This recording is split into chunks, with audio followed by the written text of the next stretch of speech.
Bonjour à tous, c'est B sur ma chaîne YouTube. Alors aujourd'hui, nous allons réaliser ensemble une sauce qui vous servira dans la réalisation de certains de vos plats asiatiques. Il s'agit de la sauce au poivre noir.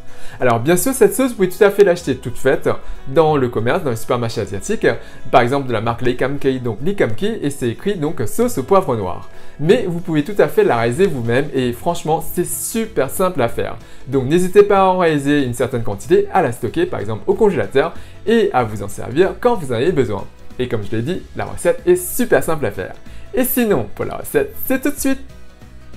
Pour cette recette, vous aurez besoin d'une cuillère à soupe de poivre noir entier écrasé, un petit oignon, 5 gousses d'ail, 3 cuillères à soupe de sauce de soja clair, une cuillère à soupe de sauce de soja foncé, une cuillère à soupe de sucre de canne, une cuillère à soupe de Worcestershire sauce, 3 cuillères à soupe de ketchup, une cuillère à café de sauce d'huître, une cuillère à soupe d'huile, une demi-cuillère à café de sel et de 400 ml de bouillon de bœuf. Pour l'épaississant, vous aurez besoin de 2 cuillères à café de bombé de fécule de maïs, 3 cuillères à soupe d'eau froide. Concernant le poivre, j'utilise du poivre passé au mortier, mais pas moulu. Mais si vous n'avez que du poivre moulu, ça marche également. Alors, concernant l'oignon, on va le détailler en brunoise, donc on le coupe en deux. Je vais travailler avec cette partie, je ferai la même chose avec l'autre. Je coupe la pointe si elle est desséchée, mais pas la base. Et j'enlève l'enveloppe extérieure, voire la première couche du bulbe si besoin. Ensuite, je tranche perpendiculairement à la planche à découper. Je le retourne et je tranche maintenant parallèlement, en insistant bien sur la base racinaire. Faites attention à ne pas vous couper les doigts, puis on coupe perpendiculairement dans l'autre sens pour obtenir des petits cubes d'oignon. Et voilà donc notre brunoise, et on fera la même chose avec l'autre partie d'oignon. Et voilà le résultat. Concernant l'ail, on l'écrase avec la lame du couteau, on coupe la base et on enlève facilement l'enveloppe extérieure. Voilà. Ensuite, on fend la gousse en deux et on peut donc accéder et enlever facilement le germe si besoin.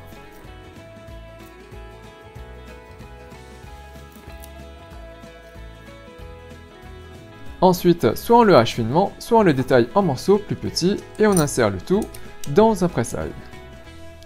Pour ma part, j'utilise donc un presse-ail. Voilà, on récupère un récipient et on presse l'ail dessus. On racle et on récupère donc notre ail. Et voilà le résultat pour nos 5 gousses d'ail. Pour la réalisation de la sauce, prenez une casserole et portez le feu à feu fort. On y ajoute l'huile. Ensuite, une fois la casserole chaude, on y dépose l'oignon.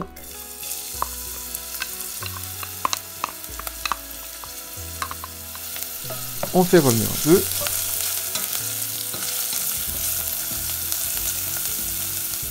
On ajoute l'ail. On fait revenir un peu. Attention que ça ne brûle pas.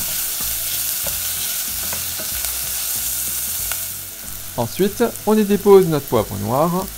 Et on fait revenir le tout pour dégager les arômes du poivre, mais surtout, faites attention, ne brûlez pas le poivre, car sinon ça apportera de l'amertume.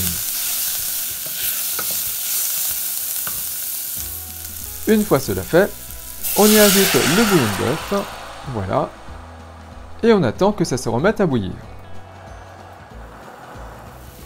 Une fois que ça bout, on ajoute la sauce de soja clair, le sel, la sauce de soja foncé qui va colorer le tout, la sauce d'huître, la sauce Worcestershire, le ketchup, voilà, on mélange un peu tout ça, voilà, on ajoute le sucre,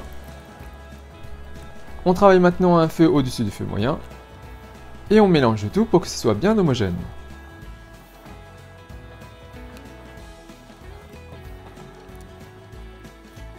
Au bout de 3 minutes, le temps que ça s'évapore un peu, on récupère notre fécule de maïs et on dépose notre fécule de maïs dans nos 3 cuillères à soupe d'eau froide. On mélange tout ça, utilisez bien de l'eau froide pour éviter d'avoir des grumeaux.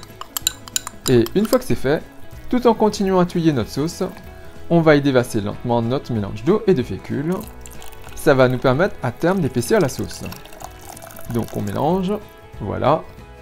On continue à mélanger pour qu'il n'y ait pas de bloc de fécule et pour que la sauce s'épaississe de façon homogène. Et on va laisser le tout cuire pendant quelques minutes jusqu'à obtenir une texture moins liquide. Et au bout de 5 minutes, c'est prêt! Et il ne reste plus qu'à retirer la sauce du feu et de transvaser dans un récipient. Donc, on déverse le tout dans un récipient.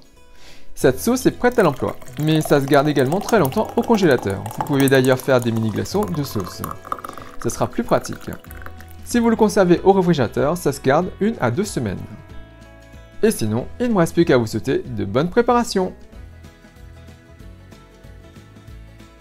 Donc voilà, comme vous pouvez voir, cette recette est super simple à faire. Donc n'hésitez pas à la réaliser et bien sûr à vous en servir dans la réalisation de vos plats asiatiques. Notamment, ça se marie très bien avec tout ce qui est viande. Donc que ce soit poisson, poulet, bœuf, porc.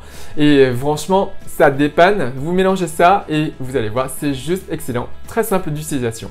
Et sinon, bien sûr, moi je l'utiliserai dans la prochaine vidéo, donc je vous recommande de consulter la prochaine vidéo où je vais l'utiliser donc avec du bœuf. Et sinon, si vous réalisez cette recette, n'hésitez pas à me laisser un commentaire juste en dessous à me dire ce que vous avez pensé. N'oubliez pas également de cliquer sur la petite cloche pour être notifié de la mise en ligne de prochaine vidéo. Et comme d'habitude, si vous avez apprécié cette recette, si vous avez apprécié cette vidéo, n'hésitez pas à faire un big thumbs up, à liker la vidéo, à la partager autour de vous, à vous abonner à ma chaîne YouTube, à me suivre sur les comptes Twitter, Instagram, Facebook, à soutenir la chaîne Hey Little Jean. Et moi je vous dis à très bientôt. Bye!